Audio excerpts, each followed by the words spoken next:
ಮುಗಿಯದ ಬಂಧನ ಭಾಗ 24. ಪ್ಲೀಸ್ ನಮ್ಮ ಚಾನಲ್ಗೆ ಸಬ್ಸ್ಕ್ರೈಬ್ ಆಗಿ. ಸುಹಾಸ್ನ ಕಾರು ಗೇಟ್ ದಾಟಿ ದೂರ ಸಾಗುತ್ತಿರುವುದನ್ನು ಕಿಟಕಿಯಿಂದ ನೋಡಿದ ಮೇಲೆಯೇ ಅಶ್ವಿನಿಯ ಎದೆಯಲ್ಲಿದ್ದ ಭಾರ ಕೊಂಚ ಹಗುರವಾಗಿದ್ದು ನೆಮ್ಮದಿ ಹೆಚ್ಚು ಹೊತ್ತು ಉಳಿಲಿಲ್ಲ. ಮನಸ್ಸಿನಲ್ಲಿ ಅನುಮಾನದ ಉರಿತಾನೆ ಇತ್ತು. ಅವಳು ತಕ್ಷಣವೇ ತಿರುಗಿ ಆರವ್ ಮತ್ತು ಆದಿತ್ಯರ ಕೈಯನ್ನು ಹಿಡಿದು ಗಂಭೀರ ಮುಖದೊಂದಿಗೆ ಮನೆಯೊಳಗೆ ಕರೆದೊಯ್ದಳು. ಸೋಫಾದ ಮೇಲೆ ಅವರಿಬ್ಬರನ್ನು ತಂದು ಕುಳ್ಳಿರಿಸಿದ ಅಶ್ವಿನಿ ಅವರೆದುರು ತಾನು ಮಂಡಿಯೂರಿ ಕುಳಿತಳು.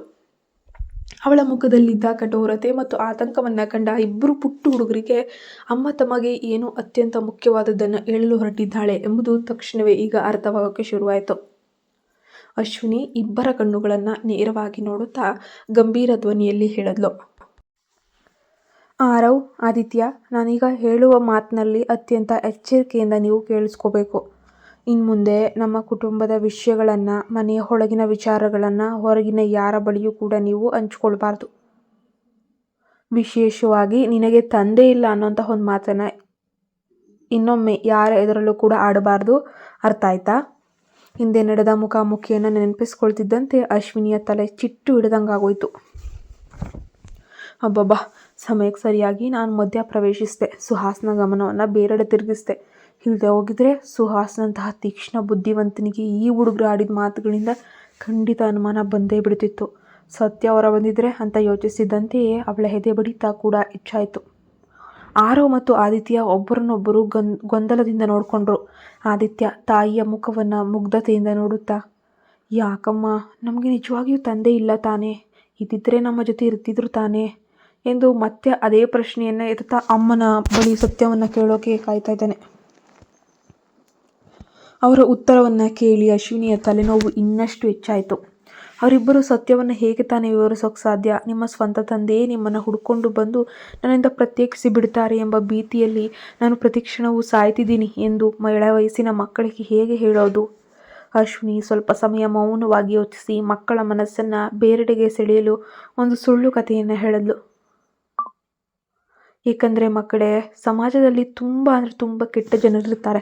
ತಂದೆ ಇಲ್ಲದ ಮಕ್ಕಳೇ ಅವರ ಮೊದಲ ಟಾರ್ಗೆಟ್. ಅಂತಹ ಮಕ್ಕಳನ್ನು ಅವರು ಬೇಗನೆ ಗುರಿ ಮಾಡ್ತಾರೆ. ಆರವ್, ಆದಿತ್ಯ ಉಬ್ಬೇರಿಸಿ ತಾಯಿಯನ್ನೇ ನೋಡಿದ್ರು. ಅಶ್ವಿನಿ ಅವರ ಹೆಗಲ ಮೇಲೆ ಕೈ ಇಟ್ಟು ಕಣ್ಣಲ್ಲಿ ಕಣ್ಣಿಟ್ಟು ಮುಂದುವರಿಸಿದ್ಲು. ತಾಯಂದಿರು ಒಬ್ಬರೇ ತಮ್ಮ ಮಕ್ಕಳನ್ನು ರಕ್ಷಿಸೋಕೆ ಸಾಧ್ಯವಿಲ್ಲ ಎಂದು ಆ ಕೆಟ್ಟ ಜನರಿಗೆ ಗೊತ್ತಿರುತ್ತದೆ. ಒಂದು ವೇಳೆ ಅವರು ನಿಮ್ಮನ್ನು ಅಪಹರಿಸಿ ಕರೆದೊಯ್ದರೆ ಆಗ ಏನು ಮಾಡ್ತೀರಿ ಹೇಳಿ? ಆ ಇಬ್ಬರು ಪುಟ್ಟ ಪ್ರತಿಭೆಗಳು ಒಬ್ಬರನ್ನೊಬ್ಬರು ನೋಡಿಕೊಂಡ್ರು. ತಮ್ಮ ತಾಯಿ ನೀಡಿದ ವಿವರಣೆ ಎಷ್ಟೊಂದು ಮೂರ್ಖತನದಿಂದ ಕೂಡಿದೆ ಎಂಬುದು ಅವರಿಗೆ ತಕ್ಷಣವೇ ಅರ್ಥವಾಯಿತು. ಆದರೆ ತಮ್ಮ ತಾಯಿಯ ಕಣ್ಣಿನಲ್ಲಿದ್ದಂತಹ ತಳಮಳ, ಭಯ, ವಿನಂತಿ ಅವರನ್ನು ಯೋಚಿಸುವಂತೆ ಮಾಡಿತು. ಅಮ್ಮ ತಮಗಾಗಿ ಎಷ್ಟೊಂದು ಹೆದರುತ್ತಿದ್ದಾಳೆ ಅಂತ ಭಾವಿಸಿದ ಆ ಮಕ್ಕಳು ಅವಳ ಸಮಾಧಾನಕ್ಕಾಗಿ ಒಪ್ಪಿಕೊಳ್ಳುತ್ತಿರುವಂತೆ ನಟಿಸೋಕೆ ನಿರ್ಧರಿಸ್ತಾರೆ. ಸರಿ ಬಿಡಮ್ಮ, ನಾವು ಯಾರ ಮುಂದೆನೂ ಆ ರೀತಿ ಹೇಳೋದಿಲ್ಲ ಎಂದು ಆರವ್ ಸಮಾಧಾನದ ಧ್ವನಿಯಲ್ಲಿ ಹೇಳ್ತಾನೆ. ಅದನ್ನು ಕೇಳಿ ಅಶ್ವಿನಿ ಸುದೀರ್ಘವಾದ ನೆಮ್ಮದಿಯ ನಿಟ್ಟುಸಿರು ಬಿಡ್ತಾಳೆ. ಅವಳು ತಕ್ಷಣವೇ ಎದ್ದು ತನ್ನ ರಿಸರ್ಚ್ ಬ್ಯಾಗ್ನ ಎತ್ಕೊಂಡು ಮೆಡಿಕಲ್ ರಿಸರ್ಚ್ ಬಾರ್ಗೆ ಹೊರಡಲು ಸಿದ್ಧಳಾಗ್ತಾಳೆ. ಅತ್ತ ಅಶ್ವಿನಿಯ ಮನೆಯಿಂದ ಹೊರಬಂದಿರುವಂತಹ ನಂತರ ಕಾರ್ನಲ್ಲಿ ಕುಳಿತಿರುವಂತಹ ಅನ್ವಿತಾ ಅಳುವುದನ್ನೇ ನಿಲ್ಲಿಸಿಬಿಟ್ಟಿದ್ದಾಳೆ. ಆದರೆ ಅವಳ ಮುಖದಲ್ಲಿದ್ದ ಕೋಪ, ಹಠ, ನೋವು ಮಾತ್ರ ಒಂಚೂರು ಎಳ್ಳಷ್ಟು ಕಡಿಮೆಯಾಗಿರಲಿಲ್ಲ. ಮನೆಗೆ ಹಿಂತಿರುಗುವ ಇಡೀ ದಾರಿಯುದ್ದಕ್ಕೂ ಅವಳು ತನ್ನ ಸಣ್ಣ ತುಟಿಗಳನ್ನು ಬಿಗಿಯಾಗಿ ಅಮುಕಿ ಹಿಡಿದಿದ್ದಾಳೆ. ಕಾರಿನ ಕಿಟಕಿಯಿಂದ ಹೊರಗಿನ ರಸ್ತೆಯನ್ನು ನೋಡುತ್ತಾ ಮಾತ್ರ ಕುಳಿತಿದ್ದಾಳೆ. ತನ್ನ ಪಕ್ಕದಲ್ಲೇ ಕುಳಿತಿರುವ ತಂದೆ ಸುಹಾಸ್ ಅಲ್ಲಿ ಇಲ್ಲವೇನೋ, ಅಲ್ಲಿ ಸುತ್ತಮುತ್ತ ಯಾರೂ ಇಲ್ಲ ಅನ್ನೋ ಥರ ಸಂಪೂರ್ಣವಾಗಿ ನಟಿಸ್ತಿದ್ದಾಳೆ. ಇದನ್ನು ನೋಡಿ ಸುಹಾಸ್ನಿಗೆ ನಿಟ್ಟುಸಿರು ಬಿಡುವುದನ್ನು ಬಿಟ್ಟು ಬೇರೆ ದಾರಿಯೇ ಇರಲಿಲ್ಲ. ಅವನ ಧ್ವನಿ ಅತ್ಯಂತ ಭಾರವಾಯಿತು. ನೀನು ಇಷ್ಟು ಅಪ್ಪನ ಮೇಲೆ ಕೋಪಗೊಂಡಿದೀಯಾ ಅನಿಸುತ್ತೆ. ನನ್ನನ್ನು ಕ್ಷಮಿಸಿಬಿಡು ಮಗಳೇ, ಇದೆಲ್ಲವೂ ಈ ಅಪ್ಪನದೇ ತಪ್ಪು. ನಿನಗೆ ಸ್ನೇಹಿತರನ್ನು ಮಾಡಿಕೊಳ್ಳಬೇಡ ಎಂದು ನಾನು ಹೇಳಬಾರ್ದಿತ್ತು. ಅವನು ಮಗಳ ಕಡೆಗೆ ಪ್ರೀತಿಯಿಂದ ತಿರುಗಿ, ಆದರೆ ಮಗಳೇ, ನೀನು ಆ ರೀತಿ ನಮಗೆ ತಿಳಿಸದೆ ಮನೆಯಿಂದ ಓಡಿ ಹೋಗುವುದು ಎಷ್ಟು ದೊಡ್ಡ ತಪ್ಪು ಗೊತ್ತಾ? ನಿನಗೆ ಏನೇ ಸಮಸ್ಯೆ ಇದ್ದರೂ ಕೂಡ, ಮನಸ್ಸಿನಲ್ಲಿ ಏನೇ ಅನಿಸಿದರೂ ಕೂಡ ನೇರವಾಗಿ ಈ ಅಪ್ಪನ ಜೊತೆ ಮಾತಾಡು ಅಂತ ಹೇಳ್ತಾನೆ. ಅನ್ವಿತಾ ತನ್ನ ತಲೆಯನ್ನು ನಿಧಾನವಾಗಿ ತಗ್ಗಿಸಿ ಅವನತ್ತ ಒಮ್ಮೆ ನೋಡಿದ್ಲು. ಆದರೆ ಮತ್ತೆ ಕಿಟಕಿಯಿಂದ ಹೊರಗೆ ನೋಡುವ ಬದಲು ಈ ಬಾರಿ ತಲೆ ತಗ್ಗಿಸಿ ತನ್ನ ಸಣ್ಣ ಪಾದಗಳನ್ನೇ ದಿಟ್ಟಿಸಿ ನೋಡತೊಡಗಿದ್ಲು. ಸುಹಾಸ್ ಮತ್ತೆ ಭಾವನಾತ್ಮಕವಾಗಿ ನಿಟ್ಟುಸಿರು ಬಿಟ್ಟ. ಅವನು ತನ್ನ ದೊಡ್ಡ ಕೈಯನ್ನು ಚಾಚಿ ಅವಳ ಸಣ್ಣ ತಲೆಯನ್ನು ಅತ್ಯಂತ ಮೃದುವಾಗಿ ಸವರದ. ಮಗಳೇ, ಪ್ರತಿಯೊಂದಕ್ಕೂ ಕಾಗದದ ಮೇಲೆ ಬರೆದು ತೋರಿಸೋ ಬದಲು ನೀನು ಬಾಯಿ ತೆರೆದು ಮಾತಾಡೋಕೆ ಪ್ರಯತ್ನಿಸಬೇಕು. ಕೆಲವೊಮ್ಮೆ ಬರವಣಿಗೆಯಷ್ಟೇ ನಿನ್ನ ಮನಸ್ಸಿನ ಭಾವನೆಗಳನ್ನು ಸರಿಯಾಗಿ ವ್ಯಕ್ತಪಡಿಸೋದಿಲ್ಲ. ಅದು ಕೆಲವೊಮ್ಮೆ ದೊಡ್ಡ ತಪ್ಪು ತಿಳುವಳಿಕೆಗೂ ಕಾರಣವಾಗ್ಬೋದು, ಗೊತ್ತಾಯ್ತಾ ಅಂತ ಪ್ರೀತಿಯಿಂದ ತಿಳಿ ಹೇಳಿದ್ರು. ಅನ್ವಿತಾ ಮೌನವಾಗಿ ಇದ್ಲು. ಸುಹಾಸ್ನ ಮನಸ್ಸಿನಲ್ಲಿ ಮಾತ್ರ ಅಶ್ವಿನಿಯ ಮನೆಯ ಇಬ್ಬರು ಅವಳಿ ಮಕ್ಕಳು ಮತ್ತು ಅವರು ಆಡಿದ ನಮ್ಮ ತಂದೆಯೇ ಇಲ್ಲ ಎಂಬ ಮಾತುಗಳು ಬಿರುಗಾಳಿಯಂತೆ ಸುಳಿಯಲು ಪ್ರಾರಂಭಿಸಿದ್ವು. ಅನ್ವಿತಾ ಬಲವಾಗಿ ತನ್ನ ತಲೆಯನ್ನು ಅಡ್ಡಲಾಗಿ ಅಳ್ಳಾಡಿಸಿ ಪ್ರೀತಿಯಿಂದ ತನ್ನ ತಲೆ ಸವರಲು ಬಂದ ಸುಹಾಸ್ನ ಕೈಯನ್ನು ದೂರ ತಳ್ಳಿದ್ಲು. ಅವಳು ತನ್ನ ಕೈಯಲ್ಲಿದ್ದ ಸಣ್ಣ ನೋಟ್ಬುಕ್ಕನ್ನು ಪಕ್ಕಕ್ಕಿಡಲು ಸಂಪೂರ್ಣವಾಗಿ ನಿರಾಕರಿಸುತ್ತಾ ಅದನ್ನು ತನ್ನ ಎದೆಗೆ ಇನ್ನಷ್ಟು ಬಿಗಿಯಾಗಿ ಅಪ್ಕೊಂಡು ಹಿಡಿದುಕೊಂಡ್ಳು. ಮಗಳ ಮುಳ್ಳಿನಂತಹ ಕೃತ್ಯವನ್ನು ನೋಡಿ ಸುಹಾಸ್ ತೀವ್ರವಾಗಿ ಮುಖ ಗಂಟಾಕೊಂಡು ಸಂಪೂರ್ಣವಾಗಿ ಮೌನವಾಗೋಯ್ತಾನೆ. ಇಷ್ಟು ವರ್ಷಗಳ ಕಾಲ ಹೊರಗಿನ ಪ್ರಪಂಚ ಮತ್ತು ಸಮಾಜ ಎಲ್ಲರೂ ಅನ್ವಿತಾಳನ್ನು ಮಾತು ಬಾರದ ಮೂರ್ಖ ಮಗು ಅಂತ ಭಾವಿಸಿದ್ರು. ಆದರೆ ಸುಹಾಸ್ ಅದರ ಬಗ್ಗೆ ಯಾರಿಗೂ ಎಷ್ಟೇ ಹೇಳಿದ್ರು ಕೂಡ ಯಾವುದೇ ಸ್ಪಷ್ಟನೆ ನೀಡಕ್ಕೆ ಹೋಗಿರಲಿಲ್ಲ. ಯಾಕಂದರೆ ಪುಟ್ಟು ಹುಡುಗಿ ಹುಟ್ಟಿನಿಂದ ಮೂಕಳಾಗಿರಲಿಲ್ಲ. ವಾಸ್ತವವಾಗಿ ಅವಳು ತನ್ನ ವಯಸ್ಸಿನ ಇತರ ಸಾಮಾನ್ಯ ಮಕ್ಕಳಿಗಿಂತ ಬಹಳ ಬೇಗನೆ ಅತ್ಯಂತ ಮೃದುವಾಗಿ ಮಾತನಾಡ ಕಳಿಸಿದ್ಲು. ಆದರೆ ಆ ದಿನಗಳು ಕಳೆದಂತೆ ಅವಳಿಗೆ ಆಂಟಿಸಮ್ ಎಂಬ ವಿಶೇಷ ಪರಿಸ್ಥಿತಿ ಇರುವುದು ವೈದ್ಯಕೀಯವಾಗಿ ಪತ್ತೆ ಆಯಿತು. ಅದಾದ ನಂತರ ಅವಳು ಕ್ರಮೇಣವಾಗಿ ಪ್ರಪಂಚದೊಂದಿಗಿನ ತನ್ನ ಸಂವಹನವನ್ನು ಕಡಿತಗೊಳಿಸಿ ಯಾರೊಂದಿಗೂ ಮಾತನಾಡಲಾರದಷ್ಟು ತನ್ನದೇ ಆದ ಏಕಾಂತದ ಪ್ರಪಂಚಕ್ಕೆ ಜಾರಿಬಿಟ್ಟಿದ್ಲು. ಅದಕ್ಕಾಗಿಯೇ ಅವಳು ತನ್ನ ಮನಸ್ಸಿನ ಆಲೋಚನೆಗಳನ್ನು, ಇಷ್ಟ ಕಷ್ಟಗಳನ್ನು ಬಾಯ್ತೆರೆದು ಹೇಳುವ ಬದಲು ಕಾಗದ ಮೇಲೆ ಸಣ್ಣ ಸಾಲುಗಳಲ್ಲಿ ಬರೆದು ತೋರಿಸಲು ಆದ್ಯತೆ ನೀಡ್ತಾ ಇದ್ಲು. ತನ್ನ ಪ್ರಾಣಕ್ಕಿಂತ ಹೆಚ್ಚಾಗಿ ಪ್ರೀತಿಸುವಂತಹ ಸ್ವಂತ ತಂದೆ ಸುಹಾಸ್ನ ಜೊತೆಗಿದ್ದಲ್ಲೂ ಕೂಡ ಅವಳು ಬಾಯ್ತೆರೆದು ಮಾತನಾಡೋಕೆ ನಿರಾಕರಿಸ್ತಾ ಇದ್ಲು. ವರ್ಷಗಳು ಉರುಳುತ್ತಿದ್ದಂತೆ ಸುಹಾಸ್ ತನ್ನ ಮಗಳ ಈ ಸ್ಥಿತಿಯನ್ನು ಹಾಗೇ ಸ್ವೀಕರಿಸಲು ಅವಳ ಮೌನವನ್ನೇ ತನ್ನ ಶಕ್ತಿಯಾಗಿಸಿಕೊಳ್ಳಲು ಕರೆತಿದ್ದನು. ಆದರೆ ಅವನ ಹೃದಯದ ತೀರಾ ಆಳದ ಮೂಲೆಯೊಂದರಲ್ಲಿ ತನ್ನ ಮುದ್ದಿನ ಮಗಳು ಎಂದಿಗೂ ಮತ್ತೆ ಮಾತನಾಡಬಾರದೆ, ಅವಳು ಮತ್ತೆ ತನ್ನನ್ನು ಅಪ್ಪ ಅಂತ ಗಟ್ಟಿಯಾಗಿ ಕರೆಯಬಾರದೆ ಅಂತ ದಿನವೂ ಅಪಾರವಾಗಿ ಆತೊರಿತಾ ಇದ್ದ. ಆರವ್ ಮತ್ತು ಆದಿತ್ಯ ಆಡಿದ ಮಾತುಗಳು ಅವನ ಕಿವಿಯಲ್ಲಿ ಮತ್ತೆ ಧ್ವನಿಸಿದ್ವು.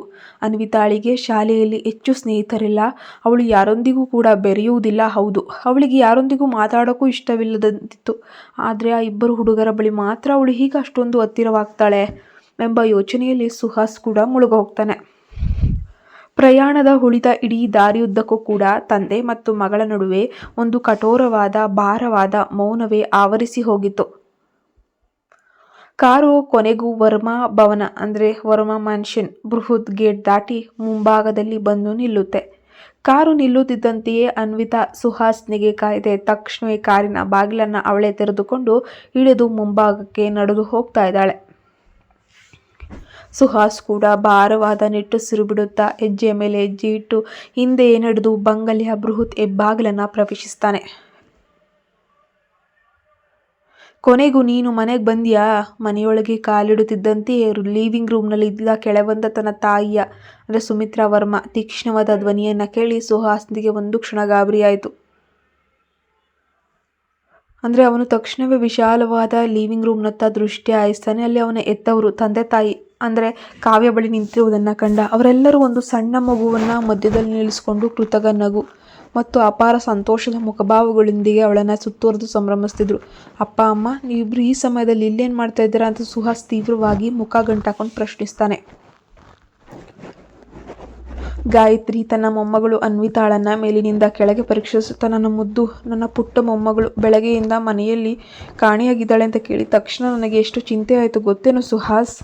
ಅದಕ್ಕಾಗಿಯೇ ನಾನು ನಿಮ್ಮ ತಂದೆಯನ್ನು ತಕ್ಷಣವೇ ಎಳೆದುಕೊಂಡು ಇಲ್ಲಿಗೆ ಓಡಿ ಬರಬೇಕಾಯ್ತು. ಮಗು ಸಿಗುತ್ತಿಲ್ಲ ಎಂಬ ವಿಷಯವನ್ನು ನೀನು ನಮಗೆ ಒಂದು ಮಾತನ್ನು ಯಾಕೆ ಹೇಳಲಿಲ್ಲ ಅಂತ ನರಳುವ ಧ್ವನಿಯಲ್ಲೇ ದೂರಿದ್ಲು. ಸುಹಾಸ್ನಿಗೆ ತನ್ನ ತಾಯಿಯ ಆ ತೀಕ್ಷ್ಣವಾದ ಪ್ರಶ್ನೆಗೆ ತಕ್ಷಣವೇ ಹೇಗೆ ಉತ್ತರಿಸಬೇಕು ಅಂತ ತಿಳಿಯದೆ ಮೌನವಾಗಿ ಹೋಗ್ತಾನೆ. ಗಾಯತ್ರಿ ಮಗಳತ್ತ ಕೈ ಚಾಚಿ, ಅನ್ವಿತಾ ಇಲ್ಲಿಗೆ ಬಾಕಂದ, ಅಜ್ಜಿ ಹತ್ರವಾ, ಎಲ್ಲಿಗೆ ಹೋಗಿದೆ ಹೇಳು ಮಗಳೇ ಅಂತ ಕರೆದ್ಲು. ಅನ್ವಿತಾ ಸುರಕ್ಷಿತವಾಗಿ ಮನೆಗೆ ಮರಳಿದ್ದಾನೆ ಎಂಬುದನ್ನು ಕಂಡು ಗಾಯತ್ರಿಗೆ ಅಪಾರ ಸಮಾಧಾನವಾಗಿತ್ತು. ಅವಳು ಪುಟ್ಟ ಹುಡುಗಿಯನ್ನು ತನ್ನ ಹತ್ತಿರಕ್ಕೆ ಎಳೆದುಕೊಂಡು ಬಿಗಿಯಾಗಿ ಅಪ್ಪಿಕೊಳ್ಳುತ್ತಾ, ನೀನು ಯಾರಿಗೂ ಒಂದು ಮಾತನ್ನು ಹೇಳದೆ ಈಗ ಮನೆಯಿಂದ ಓಡಿ ಹೋಗಬಹುದೇ ಕಂದ? ನೀನು ಇನ್ನೂ ತುಂಬ ಚಿಕ್ಕ ಹುಡುಗಿ. ನಿನ್ನ ಅಜ್ಜಿ ನಿನ್ನ ಬಗ್ಗೆ ಎಷ್ಟು ಚಿಂತೆ ಮಾಡುತ್ತಾಳೆಂದು ನಿನಗೆ ತಿಳಿಯುತ್ತಿಲ್ಲವೇ? ಇನ್ನೊಮ್ಮೆ ಹೀಗೆ ಮಾಡಬೇಡ ದಯವಿಟ್ಟು, ಸರಿಯೇ ಅಂತ ಮುದ್ದಿಸಿದ್ಲು. ಲಿವಿಂಗ್ ರೂಮ್ನಲ್ಲಿ ನಿಂತಿದ್ದ ಕಾವ್ಯ ಕೂಡ ಅದನ್ನೇ ಪ್ರತಿಧ್ವನಿಸುತ್ತಾ ನಕಲಿಯಾದ ಕಾಳಜಿಯ ಧ್ವನಿಯಲ್ಲಿ ಮಾತಾಡೋಕೆ ಶುರು ಮಾಡಿದ್ಲು. ಹೌದು ಅನ್ವಿತಾ, ನಿನ್ನ ಮನಸ್ಸಿನಲ್ಲಿ ಏನಾದರೂ ಬೇಸರವಾಗಿದ್ದರೆ ಅಥವಾ ಏನಾದರೂ ಬೇಕಿದ್ರೆ ನಿನಗೆ ಯಾವಾಗ ಬೇಕಾದರೂ ಬಂದು ನನ್ನ ಜೊತೆ ಮಾತಾಡಬಹುದು. ನಮಗೆ ಯಾರಿಗೂ ಹೇಳದೆ ಹೀಗೆ ಮನೆಯಿಂದ ಓಡಿ ಹೋಗಬೇಡ ಕಂದ. ಅಜ್ಜ ಮತ್ತು ಅಜ್ಜಿ ನಿನ್ನ ಬಗ್ಗೆ ಎಷ್ಟೊಂದು ಚಿಂತಾತೀತರಾಗಿದ್ದಾರೆ ಗೊತ್ತಾ. ನನಗೂ ಅಷ್ಟೇ ಚಿಂತೆಯಾಗಿತ್ತು. ನೀನು ಸುರಕ್ಷಿತವಾಗಿ ಮನೆಗೆ ಬರದಿದ್ದರೆ ನಾನೇ ನಿನ್ನನ್ನು ಹುಡುಕೊಂಡು ಇಡೀ ನಗರ ಅಲಿತಿದ್ದೆ ಅಂತ ನಾಟಕೀಯವಾಗಿ ಹೇಳ್ತಾ ಇದ್ದಾಳೆ. ಆದರೆ ಗಾಯತ್ರಿಯ ನಕಲಿ ಅಪ್ಪುಗೆ ಆಗಲಿ ಅಥವಾ ಕಾವ್ಯಾಳ ನಾಟಕೀಯ ಪ್ರಶ್ನೆಗಳಿಗಾಗಲಿ ಅನ್ವಿತಾ ಯಾವುದೇ ಪ್ರತಿಕ್ರಿಯೆಯನ್ನು ನೀಡಲಿಲ್ಲ. ಅವಳ ಮುಖದಲ್ಲಿ ಹಿಮದಂತೆ ತಣ್ಣಗಿನ ಕಠೋರ ಭಾವವಿತ್ತು. ಈ ಸನ್ನಿವೇಶ ಮತ್ತು ಅವರ ಅತಿಯಾದ ಪ್ರೀತಿಯ ಪ್ರದರ್ಶನ ಅನ್ವಿತಾಳಿಗೆ ತೀವ್ರ ಅನಾನುಕೂಲ ಮತ್ತು ಕಿರಿಕಿರಿ ಉಂಟು ಮಾಡ್ತಿದೆ ಎಂಬುದನ್ನು ತಕ್ಷಣವೇ ಅರಿತುಕೊಂಡ ಸುಹಾಸ್ ಗಾಯತ್ರಿಯ ಬಳಿಗೆ ಹೋಗಿ ಮಗುವನ್ನು ಮೆಲ್ಲನೆ ತನ್ನ ತೋಳುಗಳಲ್ಲಿ ಕರೆದುಕೊಂಡನು. ಅಮ್ಮ, ಅನ್ವಿತಾ ಕೇವಲ ನೆರೆಮನೆಯವ್ರ ಮನೆಗೆ ಹೋಗಿದ್ಲು. ಅವಳು ತುಂಬ ಬುದ್ಧಿವಂತ ಹುಡುಗಿ. ಆದ್ದರಿಂದ ನೀನು ಅವಳ ಬಗ್ಗೆ ಅಷ್ಟೊಂದು ಚಿಂತಿಸುವಂತಹ ಅಗತ್ಯವಿಲ್ಲ ಅಂತ ಪರಿಸ್ಥಿತಿಯನ್ನು ತಿಳಿಗೊಳಿಸೋಕೆ ಬಹಳ ಪ್ರಯತ್ನಿಸಿದ.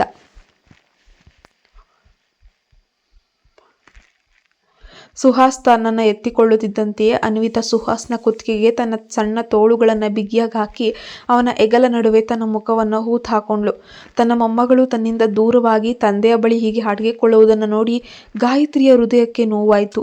ಅವಳು ತಕ್ಷಣವೇ ಸುಹಾಸ್ನ ಕಡೆಗೆ ತಿರುಗಿ ಕೋಪದಿಂದ ದೂರು ನೀಡಿದ್ಲು.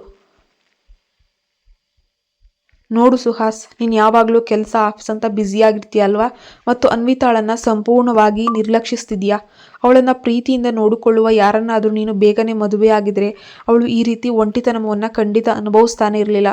ಅವಳನ್ನು ಮುದ್ದಿನಿಂದ ನೋಡಿಕೊಳ್ಳಲು ಈ ಮನೆಯಲ್ಲಿ ಒಬ್ಬ ತಾಯಿ ಇದ್ದಿದ್ರೆ ಅವಳು ಹೀಗೆ ಮನೆಯಿಂದ ಹೋಗ್ತಾ ಇರಲಿಲ್ಲ ಗೊತ್ತಾ ನಿನಗೆ. ಅದನ್ನು ಕೇಳಿ ಸುಹಾಸ್ನ ಮುಖ ಸಂಪೂರ್ಣವಾಗಿ ಗಂಟು ಹಾಕ್ಕೊಳ್ತು. ತನ್ನ ತಾಯಿ ಗಾಯತ್ರಿ ಮತ್ತೆ ವಿಷಯವನ್ನು ಎಲ್ಲಿಗೋ ತಿರುಗಿಸಿ ತನ್ನನ್ನು ಮದುವೆಯಾಗುವಂತೆ ಪೀಡಿಸಿದ್ದಾಳೆ ಅನ್ನುವಂಥದ್ದು ಅವನಿಗೆ ತಕ್ಷಣವೇ ಅರ್ಥ ಆಗಿ ಹೋಯಿತು. ಅವನು ತಕ್ಷಣ ವಿಷಯವನ್ನು ಮರೆಮಾಚಲು ಇನ್ನು ಮುಂದೆ ವೀಕೆಂಡ್ಸ್ ಮತ್ತು ನಾನು ಅವಳ ಜೊತೆನೇ ಹೆಚ್ಚಿನ ಸಮಯ ಕಳೆಯೋಕ್ಕೆ ಪ್ರಯತ್ನಿಸ್ತೀನಮ್ಮ. ನಾನು ಇವತ್ತು ಹೊರಗೆ ಹೋಗುವ ಪ್ಲ್ಯಾನ್ ಮಾಡಿರಲಿಲ್ಲ, ಆದರೆ ಆಫೀಸ್ನಲ್ಲಿ ತುರ್ತು ಕೆಲಸ ಬಂದಿದ್ದರಿಂದ ಅನಿವಾರ್ಯವಾಗಿ ಹೋಗಬೇಕಾಯಿತು ಅಂತ ಭರವಸೆಯನ್ನು ನೀಡ್ತಾನೆ. ಆದರೆ ಗಾಯತ್ರಿ ತನ್ನ ಮಗ ಗೊತ್ತಿಲ್ಲದಂತೆ ವಿಷಯವನ್ನು ತಪ್ಪಿಸ್ತಿದ್ದಾನೆ ಎಂಬುದನ್ನು ಅರಿತುಕೊಂಡ್ಳು. ಅವಳು ಇನ್ನು ಮುಂದೆ ಯಾವುದೇ ಮುಸುಕಿನ ಗುದ್ದಾಟವಿಲ್ಲದೆ ನೇರವಾಗಿ ವಿಷಯಕ್ಕೆ ಬಂದಳು. ನೋಡು ಸುಹಾಸ್, ನಾನು ಇನ್ನು ಮುಂದೆ ನಿನ್ನ ಜೊತೆ ಈ ರೀತಿ ಕಣ್ಣ ಮುಚ್ಚಾಲೆ ಆಟ ಆಡೋಕೆ ಬಯಸೋದಿಲ್ಲ. ನೀನು ಆರ್ತಿಯನ್ನು ಯಾವಾಗ ಮದುವೆ ಆಗ್ತೀಯಾ, ಕಾವ್ಯಳನ್ನು ಯಾವಾಗ ಮದುವೆ ಆಗ್ತೀಯಾ ಹೇಳು. ಅವಳು ಕಳೆದ 6 ವರ್ಷಗಳಿಂದ ನಿನಗೋಸ್ಕರ ಈ ಮನೆಗೋಸ್ಕರ ಕಾಯ್ತಾ ಇದ್ದಾಳೆ. ಅವಳಿಗೂ ಕೂಡ ವಯಸ್ಸಾಗ್ತಾ ಇದೆಯಲ್ವೇನೋ. ಅವಳು ಇನ್ನೂ 6 ವರ್ಷ ನಿನಗಾಗಿ ಕಾಯ್ಬೇಕಂತ ನೀನಾದರೂ ಇನ್ನೂ ನಿರೀಕ್ಷಿಸ್ತಿದ್ಯಾ. ದಿನವೂ ಅವಳನ್ನು ಹೀಗೆ ನೋಡುವುದು ನನಗೆ ಕೆಟ್ಟದಾಗಿ ಅನಿಸುತ್ತೆ. ಇನ್ನೊಬ್ಬ ಮನೆ ಹೆಣ್ಣು ಮಗಳನ್ನು ಈ ರೀತಿ ಕಾಯಿಸೋದು ತಪ್ಪು ಕಣೋ. ಆ ಮಾತುಗಳನ್ನು ಕೇಳಿ ಕಾವ್ಯ ತಕ್ಷಣವೇ ಗಾಯತ್ರಿ ಕೈಯನ್ನು ಹಿಡಿದು ಕಣ್ಣೀರಿಡುತ್ತಾ ತಾನು ತುಂಬ ನಿಸ್ವಾರ್ಥಿ ಅನ್ನುವಂತೆ ನಟಿಸೋಕೆ ಶುರು ಮಾಡ್ತಾಳೆ. ಕಾವ್ಯ ಸುಹಾಸ್ನಿಂದ ತನಗೆ ಅನುಕೂಲಕರವಾದ ಒಳ್ಳೆಯ ಉತ್ತರ ಬರ್ಬೋದು ಅನ್ನೋ ಭರವಸೆಯಿಂದ ಕಣ್ಣುಗಳಲ್ಲಿ ನಕಲಿ ನಿರೀಕ್ಷೆಯ ನಗೆಯೊಂದಿಗೆ ಅವನನ್ನೇ ನೋಡ್ತಾ ಇದ್ಲು. ಸುಹಾಸ್ನನ್ನು ಈ ಬಾರಿ ಹೇಗಾದರೂ ಮಾಡಿ ಮದುವೆಗೆ ಒಪ್ಪಿಸಲೇಬೇಕಂತ ಅವಳು ಗಾಯತ್ರಿ ಮತ್ತು ಪ್ರಕಾಶ್ ಅವರನ್ನು ಯೋಜನೆ ಮಾಡಿ ಇಂದು ವರ್ಮಾ ಭವನಕ್ಕೆ ಆಹ್ವಾನಿಸಿದ್ಲು. ಅವನ ಎತ್ತವರೇ ಖುದ್ದಾಗಿ ಎದುರು ನಿಂತು ಒತ್ತಡ ಹೇಳುತ್ತಿರುವುದಂತೂ ಸುಹಾಸ್ ಖಂಡಿತವಾಗಿಯೂ ತಮ್ಮ ಮದುವೆಯ ದಿನಾಂಕದ ಬಗ್ಗೆ ಮಾತಾಡಲೇಬೇಕು ಎಂಬುದು ಅವಳ ಯೋಜನೆಯಾಗಿತ್ತು. ಆದರೆ ಸುಹಾಸ್ ನೀಡಿದಂತಹ ಒಂದು ಕಠಿಣವಾದ ಉತ್ತರ ಅವಳ ಕನಸುಗಳನ್ನೆಲ್ಲ ಕ್ಷಣಾರ್ಧದಲ್ಲೇ ನುಚ್ಚು ನೂರು ಮಾಡಾಕ್ತು. ಸುಹಾಸ್ ಅತ್ಯಂತ ಶಾಂತವಾಗಿ ಅಂದರೆ ದೃಢವಾಗಿ ಹೇಳ್ತಾನೆ, ಅಮ್ಮ, ನಾನು ಇತ್ತೀಚೆಗೆ ಸ್ವಲ್ಪ ದಿನಗಳಷ್ಟೇ ಕೆಲಸದ ಒತ್ತಡದಿಂದ ದೂರವಿದ್ದೆ. ಆದರೂ ಅನ್ವಿತಾಗೆ ಏನಾಯಿತು ಅಂತ ನೀವೇ ಕಣ್ಣಾರೆ ನೋಡಿದ್ರಲ್ವಾ. ಇತ್ತೀಚಿನ ದಿನಗಳಲ್ಲಿ ಅವಳು ತೀರಾ ಭಾವುಕಳಾಗ್ತಾಳೆ. ಸಣ್ಣ ಸಣ್ಣ ವಿಷಯಕ್ಕೂ ಅಸಮಾಧಾನಗೊಂಡು ಹಾಗಾಗಿ ನಮಗೆ ತಿಳಿಸದೆ ಮನೆಯಿಂದ ಓಡಿ ಹೋಗ್ತಿರ್ತಾಳೆ. ಇಂತಹ ಪರಿಸ್ಥಿತಿಯಲ್ಲಿ ಮದುವೆ ಬಗ್ಗೆ ಯೋಚಿಸಲು ಇದು ಖಂಡಿತ ಸರಿಯಾದ ಸಮಯವೂ ಅಲ್ಲ, ಇದು ಸರಿಯೂ ಅಲ್ಲ. ಅದನ್ನು ಕೇಳಿ ಗಾಯತ್ರಿ ಸುಹಾಸ್ನ ಕಡೆಗೆ ಕೆಂಡದಂತಹ ಕಣ್ಣುಗಳಿಂದ ದುರುಗುಟ್ಟಿ ನೋಡುತ್ತಾ ಸಲಹೆಯನ್ನು ನೀಡಕ್ಕೆ ಶುರು ಮಾಡಿದ್ಲು. ಸುಹಾಸ್, ನಾನು ನಿನಗೆ ಕಾವ್ಯಾಳನ್ನು ಮದುವೆಯಾಗು ಅಂತ ಮತ್ತೆ ಮತ್ತೆ ಬಲವಂತ ಮಾಡಿ ಹೇಳ್ತಾ ಇರೋದು. ನೀನು ಕಾವ್ಯಾಳನ್ನು ಮದುವೆಯಾದರೆ ಅನ್ವಿತಾಳನ್ನು ಪ್ರೀತಿಯಿಂದ ನೋಡಿಕೊಳ್ಳಲು ಅವಳು ನಿನಗೆ ದೊಡ್ಡ ಆಸರೆ ಕೂಡ ಆಗ್ತಾಳೆ. ಅದು ಒಳ್ಳೆಯದಲ್ವೇ. ಕಾವ್ಯ ಮೊದಲಿನಿಂದಲೂ ಅನ್ವಿತಾಳನ್ನು ತನ್ನ ಸ್ವಂತ ಮಗಳಂತೆ ಅಪಾರವಾಗಿ ಪ್ರೀತಿಸುತ್ತಾ ಲಾಲಿಸುತ್ತಾ ಬಂದಿದ್ದಾಳೆ. ಅಮ್ಮ, ಸುಹಾಸ್ ಅತ್ಯಂತ ಗಂಭೀರವಾದ ಮತ್ತು ಆಳವಾದ ಧ್ವನಿಯಲ್ಲಿ ಗಾಯತ್ರಿಯ ಮಾತನ್ನ ಮಧ್ಯದಲ್ಲಿ ಅಡ್ಡಿಪಡಿಸಿ ಗಟ್ಟಿಯಾಗಿ ಪುನರುಚ್ಚರಿಸಿದ್ದ. ಇದು ಮದುವೆಗೆ ಸೂಕ್ತವಾದ ಸಮಯವಲ್ಲ ಅಂತ ನಾನು ನಿನಗೆ ಈಗಾಗಲೇ ಸ್ಪಷ್ಟವಾಗಿ ಹೇಳಿದ್ದೀನಿ. ನಾನು ಯಾವುದೇ ನಿರ್ಧಾರ ತೆಗೆದುಕೊಳ್ಳುವ ಮೊದಲು ನನ್ನ ಮಗಳು ಅನ್ವಿತಾಳ ಭವಿಷ್ಯ ಮತ್ತು ಅವಳ ಮಾನಸಿಕ ನೆಮ್ಮದಿ ಮಾತ್ರವೇ ನನ್ನ ಮೊದಲ ಆದ್ಯತೆ. ಆದ್ದರಿಂದ ದಯವಿಟ್ಟು ನನ್ನನ್ನು ಈ ವಿಷಯದಲ್ಲಿ ಪೀಡಿಸುವುದನ್ನು ನಿಲ್ಲಿಸಿಬಿಡಿ.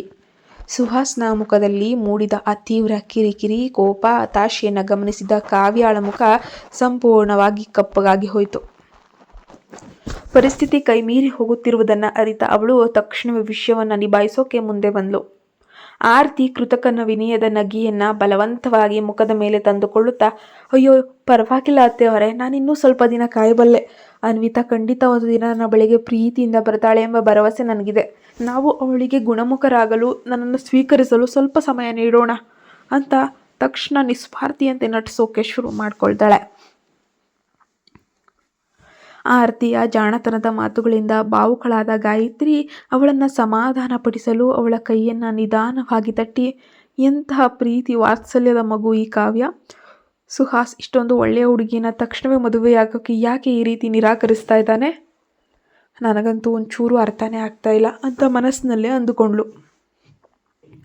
ತಂದೆಯ ಹೆಗಲ ಮೇಲೆ ಮುಖವನ್ನಿಟ್ಟು ಇವರ ಈ ಸಕಲ ನಾಟಕೀಯ ಸಂಭಾಷಣೆಯನ್ನು ಕೇಳ್ತಿದ್ದ ಅನ್ವಿತಾಳ ಕಣ್ಣುಗಳು ತೀವ್ರ ಕೋಪದಿಂದ ಕಿರಿದಾದವು. ಅವಳು ತನ್ನ ಹುಬ್ಬುಗಳನ್ನು ಕೆಂಡದಂತೆ ಗಂಟಾಕಿದ್ಲು. ಅವಳ ಅಂತರಂಗದ ಮೂಕ ಮನಸ್ಸು ಆ ಕ್ಷಣ ಗಟ್ಟಿಯಾಗಿ ಕಿರಿಚುತ್ತಿತ್ತು. ಆ ರಾಕ್ಷಸಿಯ ದೈತ್ಯ ರಾಕ್ಷಸಿಯನ್ನು ಎಂದಿಗೂ ನನ್ನ ತಾಯಿಯಾಗಲು ಬಿಡೋದಿಲ್ಲ. ಮಧ್ಯಾಹ್ನದ ಸಮಯ ಪ್ರಕಾಶ್ ಮತ್ತು ಗಾಯತ್ರಿ ವರ್ಮಾ ಭವನದಲ್ಲಿ ಊಟಕ್ಕೆ ತಂಗಿದ್ರು. ಕಾವ್ಯ ಕೂಡ ನಿಸ್ವಾರ್ಥಿಯಾಗಿ ಇಮೇಜನ್ನು ಪ್ರದರ್ಶಿಸುವ ಒಂದೇ ಒಂದು ಉದ್ದೇಶದಿಂದ ಏನೋ ನೆಪ ಮಾಡಿಕೊಂಡು ಅಲ್ಲೇ ಉಳಿದುಕೊಳ್ತಾಳೆ. ಡೈನಿಂಗ್ ಟೇಬಲ್ ಬಳಿ ಕಾವ್ಯ ಎಲ್ಲಿಲ್ಲದ ಕಾಳಜಿ ಮತ್ತು ಪ್ರೀತಿಯಿಂದ ನಟಿಸ್ತಿದ್ಲು. ಅವಳು ಹಿರಿಯ ದಂಪತಿಗಳಾದ ಪ್ರಕಾಶ್ ಮತ್ತು ಗಾಯತ್ರಿಗೆ ಉಪಚರಿಸುತ್ತಾ ಸಾಂದರ್ಭಿಕವಾಗಿ ಸೂಪು, ಆಹಾರ ತಟ್ಟೆಗಳನ್ನು ತಂದು ಬಡಿಸ್ತಾ ಇದ್ಲು. ಆದರೆ ಅವಳ ಸಂಪೂರ್ಣ ಗಮನವನ್ನು ನೆಟ್ಟಿದ್ದು ಆಹಾರವನ್ನು ಮುಟ್ಟದೆ ಸುಮ್ಮನೆ ಕುಳಿತಿದ್ದ ಅನ್ವಿತಾಳ ಮೇಲೆ. ಕಾವ್ಯ ತಕ್ಷಣವೇ ತಾನೇ ಸೀಗಡಿಯ ಸಿಪ್ಪೆಯನ್ನು ಪ್ರೀತಿಯಿಂದ ಬಿಡಿಸಿ ಮಗುವಿನ ತಟ್ಟೆಯ ಪಕ್ಕಕ್ಕೆ ತಂದಿಟ್ಲು. ಏಕಂದ, ನಿನಗೆ ಸೀಗಡಿ ಅಂದರೆ ತುಂಬ ಇಷ್ಟ ಅಂತ ನಂಗೆ ಚೆನ್ನಾಗಿ ನೆನಪಿದೆ. ಅದಕ್ಕೆ ನೋಡು, ನಾನು ನಿನಗಾಗಿ ಎಷ್ಟು ಮುದ್ದಾಗಿದ್ದರ ಸಿಪ್ಪೆ ಸುಲಿದು ತಂದಿದ್ದೀನಿ ಅಂತ ಕಾವ್ಯ ನಕಲಿ ಪ್ರೀತಿಯ ಧ್ವನಿಯಲ್ಲಿ ಹೇಳುತ್ತಾ ಆ ಸೀಗಡಿಯ ತಟ್ಟೆಯನ್ನು ಅನ್ವಿತಾಳ ಬಳಿಗೆ ಸರಿಸ್ತಾಳೆ. ಅನ್ವಿತಾ ಒಮ್ಮೆ ಮೆಲ್ಲನೆ ತಲೆ ಎತ್ತಿ ಕಾವ್ಯಾಳನ್ನು ನೋಡಿದ್ಲು. ಅವಳ ಕಣ್ಣುಗಳಲ್ಲಿ ಅಸಹ್ಯವಿತ್ತು. ನಂತರ ಎದುರಿಗೆ ಯಾರೂ ಇಲ್ಲವೇನೋ ಎನ್ನುವಂತೆ ತಲೆ ತಗ್ಗಿಸಿ ತನ್ನ ಬಟ್ನಲ್ಲಿದ್ದ ಸಾಮಾನ್ಯ ಆಹಾರವನ್ನು ಮಾತ್ರ ತಿನ್ನೋಕೆ ಪ್ರಾರಂಭಿಸ್ತಾಳೆ. ಕಾವ್ಯಾಳ ಕೈ ಇನ್ನೂ ಆ ತಟ್ಟೆಯ ಮೇಲೆ ಇತ್ತು. ಮಗುವಿನ ಆ ನಿರ್ಲಕ್ಷ್ಯದಿಂದ ಅವಳ ಮುಖದಲ್ಲಿದ್ದ ನಕಲಿ ನಗು ಕೊಂಚ ಬಿಗಿಯಾಯಿತು. ಸ್ವಲ್ಪ ಸಮಯ ಕಳೆದರೂ ಅನ್ವಿತಾ ಆ ಸೀಗಡಿಯ ತಟ್ಟೆಯತ್ತ ಕಣ್ಣೆತ್ತಿಯೂ ಕೂಡ ನೋಡಲಿಲ್ಲ.